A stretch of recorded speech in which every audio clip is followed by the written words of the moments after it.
നമ്മുടെ മലയാളികളുടെ പ്രിയപ്പെട്ട ഹാസ്യ സാമ്രാട്ട് വിട പറഞ്ഞു. ഇനി അദ്ദേഹത്തിൻ്റെ ഓർമ്മകൾ മാത്രമാണ് നമ്മുടെ മനസ്സിൽ. അദ്ദേഹം ചെയ്തു വെച്ചിട്ടുള്ള ഒരുപാട് നല്ല നല്ല കഥാപാത്രങ്ങളിലൂടെ ആയിരിക്കും ഇനി നമ്മൾ ശ്രീനിവാസൻ എന്ന് പറയുന്ന ആ അതുല്യ പ്രതിഭയെ നമ്മളിനി ഓർക്കുക എന്നുള്ളത്. അദ്ദേഹത്തിൻ്റെ ആ ഒരു വിയോഗത്തിൽ മലയാളത്തിൻ്റെ മഹാനടനായിട്ടുള്ള മമ്മൂക്കായും ലാലേട്ടനും അദ്ദേഹത്തിൻ്റെ ഏറ്റവും അടുത്ത സുഹൃത്തുക്കളാണ്. ഇവർ രണ്ടുപേരും അദ്ദേഹത്തിൻ്റെ ആ ഒരു ഭൗതിക ശരീരത്തിൻ്റെ അടുത്ത് നിന്നിട്ടുള്ള ഒരുപാട് വീഡിയോകൾ സോഷ്യൽ മീഡിയയിൽ സമൂഹ മാധ്യമങ്ങളിലൊക്കെ നമ്മൾ കണ്ടു. ഞാനടക്കം ആ ഒരു വീഡിയോ എൻ്റെ ചാനലിനകത്ത് ഞാൻ പോസ്റ്റ് ചെയ്തിട്ടുണ്ട്. ഞാൻ ആ ഒരു സ്ഥലത്ത് ചെന്നപ്പോൾ എനിക്ക് കാണാൻ സാധിച്ചത് ശ്രീനിവാസൻ എന്ന് പറയുന്ന ആ ഒരു നടൻ ഇവിടുത്തെ മനുഷ്യൻ്റെ ഹൃദയങ്ങളിൽ എത്രത്തോളം ആഴത്തിൽ പതിഞ്ഞിട്ടുണ്ട് എന്നുള്ളത് ആ ഒരു സ്ഥലത്ത് പോയി മനസ്സിലാക്കാൻ സാധിച്ചു. ജനങ്ങൾ ഒഴുകിയെത്തുന്ന ഒരു കാഴ്ചയാണ് കണ്ടത്. 1 മണിക്കൂർ പൊതുദർശനത്തിന് വേണ്ടി അനുവദിച്ചിട്ടുള്ള സ്ഥലത്ത് ഏതാണ്ട് 4 മണിക്കൂറോളം ആളുകൾ ഇങ്ങനെ ഒഴുകി വന്നെങ്കിൽ അദ്ദേഹം മലയാളികൾക്ക് കൊടുത്തിട്ടുള്ള ഒരു സ്നേഹം, അദ്ദേഹം കൊടുത്തിട്ടുള്ള കഥാപാത്രങ്ങൾ തന്നെയാണ്. ആ മനുഷ്യൻ്റെ ഭൗതിക ശരീരത്തിൽ വളരെ വിഷമിച്ചിരുന്ന നമ്മുടെ മലയാളത്തിൻ്റെ മഹാനടനായിട്ടുള്ള മമ്മൂക്കായെ കുറിച്ചിട്ട് ഒരു തന്തയ്ക്ക് മുമ്പുണ്ടായിട്ടുള്ള ഒരു പരമനാറി എഴുതിയ ഒരു കമന്റ് നിങ്ങളുടെ ശ്രദ്ധയിൽപ്പെട്ടിട്ടുണ്ടാവും. ഞാൻ ഇതിനെക്കുറിച്ചിട്ട് ഓൾറെഡി ഒരു വീഡിയോ ചെയ്തിട്ടുള്ളതാണ്. ശ്രീനിവാസൻ പോകുന്നതിനെക്കാട്ടും നല്ലത് ഇവൻ പോകുന്നതായിരുന്നു എന്ന് പറഞ്ഞിട്ടുള്ള ആ ഒരു കമന്റ് ഇട്ട ഇവൻ ഏതോ കാണ്ടാമൃഗത്തിൽ കാട്ടുപോത്തിനുണ്ടായിട്ടുള്ള ഒരു പരമനാറി, അല്ലാതെ മനുഷ്യന് ജനിച്ചതല്ല ഈ വൃത്തികെട്ട ഊള എന്നുള്ളത് നമുക്ക് ആ ഒരു കമന്റ് വായിച്ചപ്പോൾ തന്നെ മനസ്സിലായി. ഫേക്ക് ഐഡി ഉണ്ടാക്കി അതിനകത്തോട് ഇത്തരത്തിലുള്ള കമന്റുകൾ ഇട്ട് സമൂഹത്തിൽ നിലയും വിലയുമുള്ള മമ്മൂക്കായെ പോലെ സഹജീവികളോട് ഇത്രയധികം കരുണയും സ്നേഹവും കാണിക്കുന്ന ആ ഒരു മനുഷ്യനെ കുറിച്ചിട്ട് ഇത് പറയണമെന്നുണ്ടെങ്കിൽ ഇവൻ മനുഷ്യന് പിറന്നതല്ല, ഇവൻ കൊടിച്ചിപ്പട്ടിക്കുണ്ടായിട്ടുള്ള പരമനാറിയാണെന്ന് 1000 വട്ടം ആവർത്തിച്ച് പറയും. ഇനി ഇവൻ തന്തയ്ക്ക് ജനിച്ചവനാണെന്നുണ്ടെങ്കിൽ ഇവന്റെ സ്വന്തം പ്രൊഫൈലിലൂടെ വന്നിട്ട് വേണം ഇത്തരത്തിലൊരു കമന്റ് ഇടാൻ. അങ്ങനെ കമന്റ് ഇട്ടിരുന്നെങ്കിൽ ഈ നാറിയെ ഒന്ന് പഠിപ്പിച്ചു കൊടുക്കാമായിരുന്നു.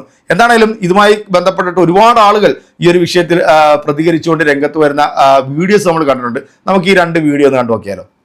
നടൻ ശ്രീനിവാസന് ആദരാഞ്ജലികൾ അർപ്പിക്കാനായിട്ട് ഒരുപാട് നടന്മാരും നടിമാരും മറ്റു പ്രമുഖ വ്യക്തികളും അവിടെ വന്നിട്ടുണ്ടായിരുന്നു. ആ കൂട്ടത്തിൽ നമ്മുടെ മമ്മൂക്കയും വന്നിട്ടുണ്ടായിരുന്നു. എന്നാൽ മമ്മൂക്ക വരുന്ന ആ വീഡിയോയുടെ താഴെ ഒരു കമന്റ് വന്നിട്ടുണ്ടായിരുന്നു. ആ കമന്റ് ഞാൻ ഇവിടെ ഒന്ന് കൊടുക്കാം. ശ്രീനിവാസന് പകരം ഇവൻ പോയാൽ മതിയായിരുന്നു എന്ന് പറഞ്ഞുകൊണ്ട് ഒരു വ്യക്തി മമ്മൂക്കയുടെ ഫോട്ടോയും മെൻഷൻ ചെയ്തിട്ട് കമന്റ് ചെയ്തിട്ടുണ്ടായിരുന്നു. ഞാൻ ഇവനെ തന്തയില്ലാത്തവനൊന്നും വിളിക്കത്തില്ല. കാരണം ഇവൻ പല തന്തയ്ക്ക് പറഞ്ഞ ഗുണമാണ് കാണിച്ചിട്ടുള്ളത്, പല തന്തയ്ക്ക് പറഞ്ഞ സ്വഭാവവും പല തന്തയ്ക്ക് പറഞ്ഞ വർത്തമാനമാണ് ഇവനെ പോലുള്ള ഒരു നാറി പറഞ്ഞിട്ടുള്ളത്. ആ സ്ഥിതിക്ക് തന്തയില്ലാത്തവനെന്ന് പറയാൻ നമുക്ക് പറ്റത്തില്ലല്ലോ. പല തന്തയ്ക്ക് പറഞ്ഞവനെന്നല്ലേ പറയാൻ പറ്റത്തുള്ളൂ. ഇവിടെ ഫാൻ ഫൈറ്റ് ആവാം, മറ്റു രീതിയിൽ നമുക്ക് വിമർശനങ്ങൾ പറയാം, എല്ലാം ആവാം. പക്ഷെ ഇത്രയും വൃത്തികെട്ട ചിന്താഗതിയും ഇത്രയും വൃത്തികെട്ട മനസ്സും വെച്ചിട്ട് നിന്നെയൊക്കെ പോലുള്ള കഴിപ്പണം കെട്ടവർക്ക് എങ്ങനെ പെരുമാറാൻ പറ്റുന്നു എന്നാണ് ഞാൻ ആലോചിക്കുന്നത്. എങ്ങനെയെന്തോ ഇവനെയൊക്കെ പോലുള്ള പരനാറികൾക്ക് ഇങ്ങനത്തെ രീതിയിലുള്ള വർത്തമാനങ്ങൾ പറയാൻ സാധിക്കും. എന്നാൽ ഇവന്റെയൊക്കെ ചിന്താഗതിയാണ് ഞാൻ ആലോചിക്കുന്നത്. ഇവനെയൊക്കെ പോലുള്ള നാറുകൾ കാരണമാണ് ഈ നാട് ഗുണം പിടിക്കാതെ ഈ ലെവലിൽ കിടക്കുന്നത്. എന്തായാലും ഇവനൊക്കെയുള്ള മറുപടി നിങ്ങൾ പറ.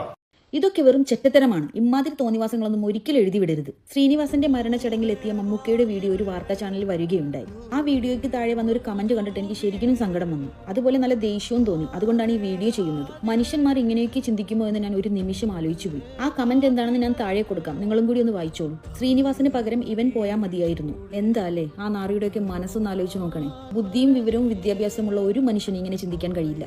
നമുക്ക് എത്രയൊക്കെ ദേഷ്യമുള്ള ആളായിക്കോട്ടെ, പക്ഷെ അയാൾ മരിക്കാനോ നശിച്ചു പോകാനോ ഒരിക്കലും നമ്മൾ ആഗ്രഹിക്കില്ല. പക്ഷെ ഈ കമന്റ് ഇട്ടവനെ പോലെയുള്ള നാറികൾ അങ്ങനെ ആഗ്രഹിക്കും. ഇവൻ ഈ ചെറ്റത്തരം എഴുതി വിടാനുള്ള കാര്യം എന്തായിരിക്കും? മമ്മൂട്ടി എന്ന പാവം മനുഷ്യൻ ഇവനോട് വല്ല ഉപദ്രവം ചെയ്തു? അതുമല്ല ഇവന്റെ കയ്യിൽ നിന്ന് മമ്മൂക്ക വല്ല കാശും വാങ്ങിച്ചിട്ട് തിരിച്ചു കൊടുക്കാതെ പറ്റിച്ചോ? പിന്നെ എന്ത് കാരണം കൊണ്ടാണ് ഇവനിങ്ങനെ പറഞ്ഞത്? സ്വന്തം സുഹൃത്തിന്റെ വേർപാടിൽ ഹൃദയം പൊട്ടി നിൽക്കുന്ന ഒരു മനുഷ്യന്റെ വീഡിയോക്ക് താഴെയാണ് ഇവൻ ഈ ചെറ്റത്തരം എഴുതി വിട്ടത്. അങ്ങേർക്കൊന്ന് വയ്യാതെ ആയപ്പോൾ അങ്ങേർക്ക് വേണ്ടി പ്രാർത്ഥിക്കാത്ത മനുഷ്യന്മാർ ചുരുക്കമായിരുന്നു. നല്ല സങ്കടം തോന്നിയിട്ടാണ് ഞാനിതിവിടെ പറയുന്നത്. ശ്രീനിവാസനെ പോലെയുള്ള ഒരു മഹാനടന്റെ വേർപാട് എല്ലാ മലയാളികളെയും ദുഃഖത്തിൽ അഴുത്തിരിക്കുകയാണ്.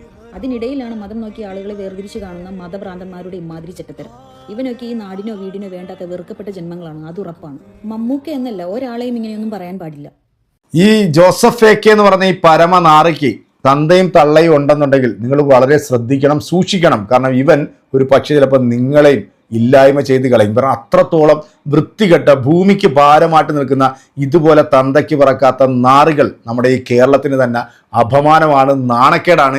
ഇതേത് ഫാൻസുകാരനായിക്കോട്ടെ, ഇനി ഏതവനായിക്കോട്ടെ, ഒരു മനുഷ്യൻ്റെ ശവസംസ്കാരത്തിന് വന്നിട്ടുള്ള ആ ഒരു മനുഷ്യനെ കുറിച്ചിട്ട് ഇത്തരത്തിലൊരു പരാമർശം നടത്തണമെന്നുണ്ടെങ്കിൽ ഞാൻ നേരത്തെ പറഞ്ഞ പോലെ കൊടിച്ചിപ്പട്ടിയിൽ ഏതെങ്കിലും കാണ്ടാമൃഗത്തിനുണ്ടായിട്ടുള്ള അസുര വിത്തായിരിക്കും ഈ പരനാറി. എന്താണേലും എൻ്റെ പ്രിയപ്പെട്ട പ്രേക്ഷകരെ, ഇവനിക്ക് കൊടുക്കേണ്ടത് കൃത്യമായിട്ട് ഈ കേരളത്തിലെ പൊതുസമൂഹം വയറ് നിറച്ച് കൊടുക്കുന്നുണ്ട്. ബാക്കി നിങ്ങൾ കൊടുക്കുക. അടുത്തൊരു വീഡിയോയിൽ വീണ്ടും കാണാം. അതുവരെയ്ക്കും എല്ലാവർക്കും ബൈ.